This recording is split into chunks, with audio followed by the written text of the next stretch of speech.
Hey there, I haven't seen you guys for a while. 2022 is going by kind of fast. Last time I was here, I told you guys I'd be ranking the Spider-Man movies, but that was Spider-Man season.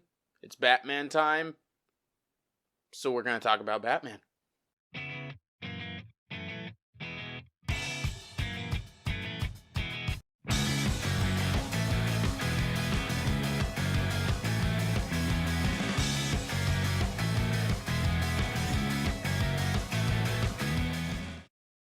The Batman is directed by Matt Reeves and stars Robert Pattinson, Jeffrey Wright, Zoe Kravitz, and Paul Dano, and it is sort of an origin story, not really. This follows a younger Batman that's in the second year of his tenure as the Caped Crusader, and it's his first major supervillain case as the Riddler is kind of acting as the Zodiac Killer. He's leaving bodies left and right, leaving cryptic clues for Batman to solve, so it's up to him to team up with Jim Gordon and Catwoman in order to stop him. That is a very simplistic, spoiler-free synopsis of what happens in this movie. And I gotta say, Batman is my second favorite superhero, right behind Spider-Man, and I think they did him justice with this movie. I was a huge fan of it. First of all, I'm going to talk about the tone. I loved the tone of this movie. It is essentially a detective noir crime thriller for the entirety of the runtime, not a basic by the numbers superhero action blockbuster. Batman spends a lot of time by himself just putting together clues and being a detective, and that's what I love to see in the character, and this movie definitely delivered on that.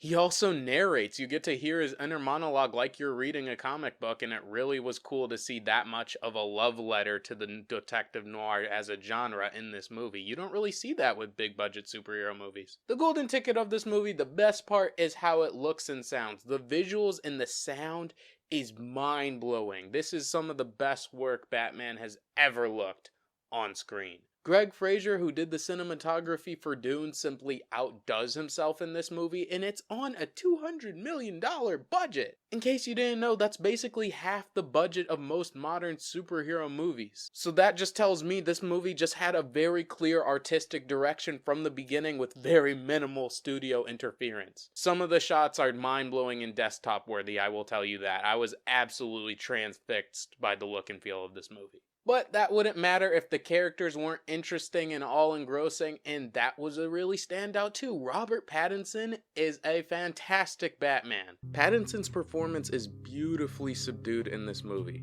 This is a version of the character that's just as silent, stoic, and cold as Bruce Wayne as he is as Batman, and that was really interesting to see. He doesn't relish in the excess of his wealth. So much so that he refuses to craft a public persona to keep up appearances. This is not billionaire playboy Bruce Wayne. This is a Batman that lives within the criminal element. The filthy streets of Gotham are more of his home than Wayne Manor or the Batcave ever could be.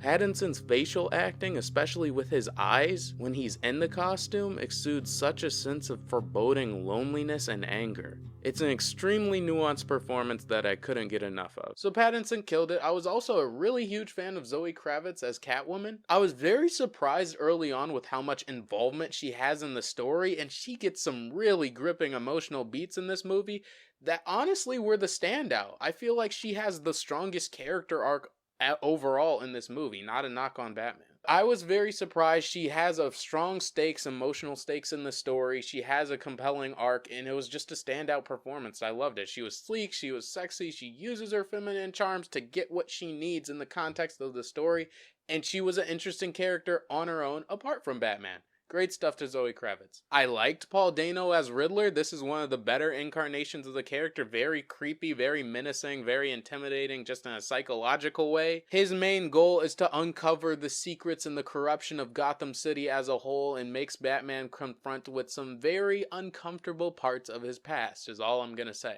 But the casting overall was fantastic. John Turturro killed it as Carmine Falcone. Jeffrey Wright was really good as Commissioner Gordon. The cast loved it overall, no complaints.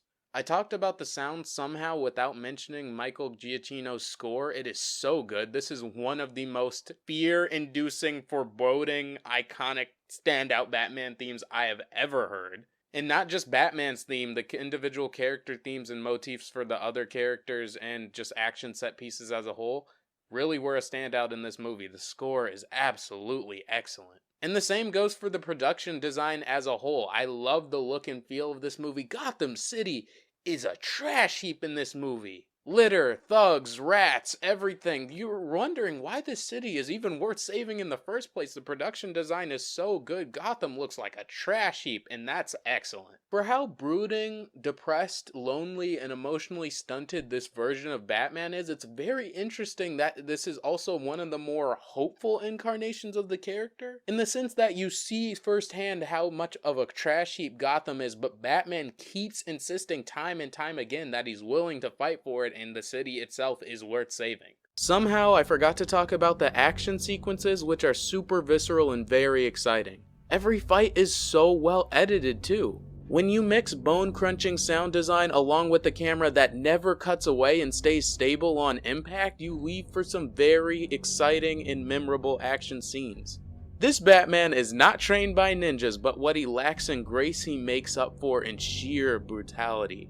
Every time this guy throws a punch, you feel it. The standout sequence being the Batmobile chase scene. I could spend the rest of the review talking about how many chills this scene gave me. It was absolutely euphoric. So I loved it. The performances were awesome. The score was great. The cinematography is next level. It looks better than 80% of the superhero movies that come out today. The villains and the production design was on point. Good time overall.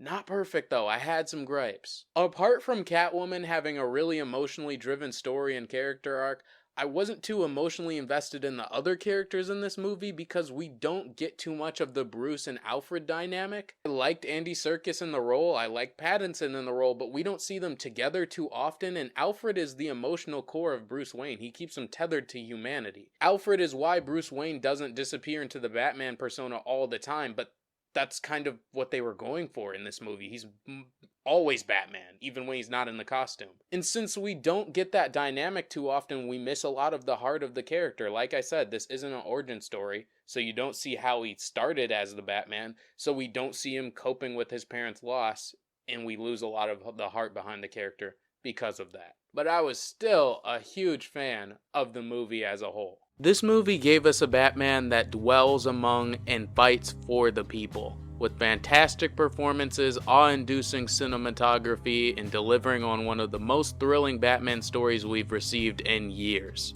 I'm gonna give the Batman a 9 out of 10. So those were my thoughts, spoiler-free of course, on the Batman. If you want to hear my spoiler thoughts, make sure you leave a comment down below. Thanks for sticking around. Make sure you like and subscribe on your way out. I am Pac.